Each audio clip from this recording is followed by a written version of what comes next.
క్రీస్తునందున ప్రియులకు ప్రేమతో వందనాలు తెలియజేస్తున్నాను. ఈ రోజు దేవుడు మనకు చేస్తున్న వాగ్దానం ఏమిటనగా యెషయా గ్రంథము 54వ అధ్యాయము 15వ వచనం.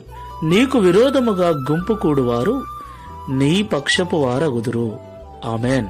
నా ప్రియమైన సహోదరి సహోదరులారా, ఈ లోకంలో జీవిస్తున్న మనము ఎంత మంచిగా బ్రతుకుతున్నా, ఎంత ప్రార్థనా జీవితం కలిగినా, ఎంత నెమ్మదిగా ఉన్నప్పటికీ మనమంటే గిట్టని వారు, సరిపోని వారు ఎవరో ఒకరు ఎక్కడో ఒక చోట ఉండనే ఉంటారు. అవును ప్రియులారా, మనము నీతిగా ఉండటం నచ్చనివారో, మనము ప్రార్థనాపరంగా ఉండటం నచ్చనివారో, ఏదో ఒక కారణాన్ని బట్టి మనల్ని ద్వేషించేవారు ఉంటారు. అలాగే మనల్ని చెడగొట్టాలని, మనల్ని ఇబ్బందికి గురి చేయాలని, మనల్ని నాశనం చేయాలని చూసేవారు కూడా లేకపోలేదు. తప్పకుండా ఈ రెండు గుంపుల వారు మన చుట్టే ఉంటారు. అయితే నీకు విరోధముగా గుంపు కూడు వారు నీ పక్షపు వారగుదురని దేవుడి ఉదయకాల సమయంలో మనకు వాగ్దానం చేస్తున్నాడు. దేవునికి మహిమ కలుగునుగాక.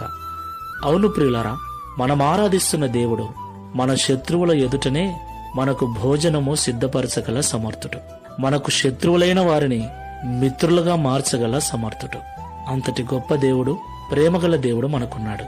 కాబట్టి మనకు విరోధముగా వినబడుతున్న మాటలను బట్టి, మనకు విరోధముగా మనుషులు చేస్తున్న ఆలోచనలను బట్టి భయపడక, దేవుడు చేస్తున్న ఈ వాగ్దానమును బట్టి విశ్వాసముతో ప్రార్థనాపూర్వకంగా ముందుకు వెళ్దాం. ప్రార్థన చేసుకుందాం. పరిశుద్ధుడైన ప్రభువా, ప్రేమగల తండ్రి, మీకు స్తోత్రాలు. ప్రేమ స్వరూపుడవునైనా నీవు ఎంత ఘోర పాపినైనా క్షమించగల మనసున్న దేవుడవు తండ్రి, నీకు స్తోత్రాలు. ఈ లోకంలో నీ బిడ్డలుగా జీవిస్తున్న మమ్ములను ద్వేషించేవారు, దూషించేవారు, మా నాశనాన్ని కోరుకునేవారు ఎవరో ఒకరు ఉండనే ఉంటారని